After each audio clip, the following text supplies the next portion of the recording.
Hello, what's good, YouTube? Hope you guys are doing well today, and welcome to another episode of Staying in D1. As you guys saw right before we went to the squad screen, you guys saw that I already played my first match, but I did not record it because my hard drive ran out of space. So we're going to go ahead and continue throughout a new run through Division 1. You guys remember in the last run, we used this very same team. We ended up losing our must-win game, and we lost the Division 1 title, so we did not get a pack. This time, we're sticking with that 3-5-2 team because I'm stubborn. Even though I'm losing, I'm still sticking with it because I really want to make teams that just aren't so popular work, I guess. Just not using the most popular of players all of the time, even though it's got people like Di Natale, etc., etc. But our next game is going to be against a 4-3-1-2 full Serie A team, a very nice team at that. And I really started this match right from the get-go, telling myself that I really have to go back to playing like the way I used to play, just maintaining possession, being patient, not going with counter goals or anything like that. Get a little bit lucky. The ball falls right to Cassano. Cassano blasts it right past Buffon. It goes to the top right corner of the net in the 13th minute. So finally, I'm back in form here. Inler goes for a long shot. Buffon's going to get that every single time, but he makes a big mistake, throws the ball right at me, and I maintain possession of the ball. Maggio's going to get the ball in a crafty little over-the-top chip ball through the defense, and then we go near post with Di Natale to give us one more goal. We're up 2-0 in the 28th minute, but we were not done there. We're going to get him on a bit of a counter here with Giuseppe Rossi. Maggio's going to make the error of passing the ball right to the defender. He rushes it, clears it out with his keeper. Kabul's going to win the header. Cassano is patient with the ball. Giuseppe Rossi makes the run, finesses it around Buffon as he pulls out his keeper, and we get a 34th minute goal, and that's going to be the third goal of the match. Giuseppe Rossi does some push-ups to get his overall built because the ladies will swallow your milk, and then we get him on a counter again. Giuseppe Rossi on the wings, going to do a little bit of nice work, and we finesse it, but do not get a clear shot on goal. So unfortunately, it is still 3-0. Eventually, he does get the ball with Vidal in the second half. An awkward cross to the smallest guy on the pitch. Andrea Pirlo is going to go ahead and win that header for him in the 57th minute to get a consolation goal, and he gets one back. 3-1 is the score now. 57th minute, right after he scored, I told myself I can't let my guard down, keep attacking. Again, Di Natale breaks free with that pace. We go with his weak foot near post, 59th minute goal, and now we win the game 4-1. So that's 2 victories in a row. Feeling pretty darn good finally after losing that race through Division 1 last time. You guys saw the match stats there, completely dominated the game. We're at 6 points at 2 wins, 0 draws, and 0 losses. So hoping that this run will really get me back into shape because I just was not playing like myself these past couple of days, and I really needed those 2 victories in a row to kind of get me going, get the jump start in the engine, if you guys will, if you guys want to say that. So let's go ahead and hop into the next game here. And my opponent has a beast 3-5-2 team, man. Look at that team. He's got Thiago Silva, Dede, Sergio Ramos, Agüero, and Remy. Oof, man, this is going to be a tough team to beat.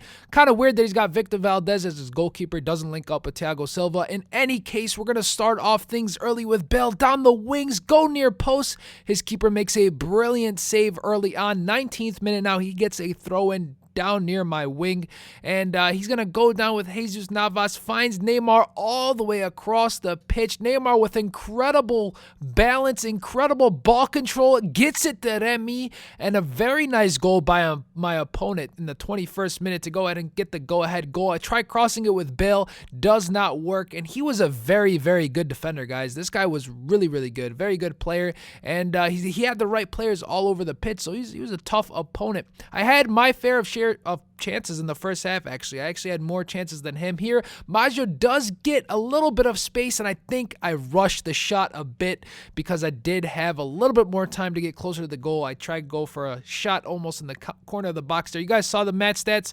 7 shots total by me, 5 on target. He had 2 shots and 2 on target, and he's up 1-0. But this guy really liked to cross a lot, and I figured, you know what? I don't think I can play the 3-5-2 against him because it's a little bit vulnerable. So I do eventually switch over to the 4-2-3-1 later on in the game, and I think that was a bad move, to be honest with you guys, because I started playing worse after I switched to 4-2-3-1. I just should have never done that. As you guys can see here, again, down the wings, crosses it in, but we blocked the cross. Now, there's nothing against what he's doing, but I definitely had a lot of trouble stopping him. He gets the corner, and this one goes out for another corner, so he's going to try to get a goal here. Crosses it in. Remy is going to sky that one right over the crossbar. We're going to try to build up the play here, get a nice passing sequence, but a poor pass by Scott Parker as Mikali cannot control the ball, and Victor Valdez cleans things up to go ahead and keep us from scoring again. Look at this ball right there. Remy is going to outpace everybody, cross it into Nasri. What a beautiful run. He ends up scoring in the 71st minute, and this game I was just too overconfident from my first two matches, and I played a better opponent, to be honest with you guys. He was very good. Similar match stats though. We had 15 shots, he had 12. I had 9 on target, he had 8. He was just a better player, got better chances on target, and he won the game fair and square. Not going to say anything about my opponent there. So we end up getting our first loss in Division 1, still at 6 points now with 2 wins, 0 draws, and 1 loss. With that said, guys, I do appreciate all of your support. A lot of you guys sent me inboxes on YouTube saying, hey man, do you need any coins? I'll lend you coins. But to be honest with you guys, don't worry about any of that. I'm completely fine with what I have. I'll build it up back again if EA doesn't get to me back soon. So don't worry about me. I do appreciate so much of the kind words and support from all of you guys. Also, if you follow me on Twitter, you guys know that I'm going to start doing a subscriber showdown series. So if you haven't followed me on Twitter and you want to go ahead and get involved on that, please be sure to do so. I'll tweet out anytime if anybody wants a match. I'll go ahead and play you on Ultimate Team or whatever, even head-to-head if you guys want, whatever you guys want. And then we'll make a video maybe once or twice a week, call it Subscriber Showdown. But yeah, so that's what we're gonna do. A little bit of an update also.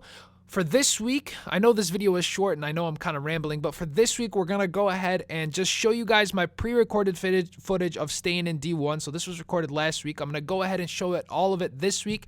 Then the following week, we're going to go ahead and just play with the brand new 20,000 coin team that I made since all my cards were taken anyway. So we're going to go ahead and do that, get things going, and we'll go ahead and still continue to make videos daily. So with that said, guys, you guys all have a great one. I'll catch you guys tomorrow with a new episode.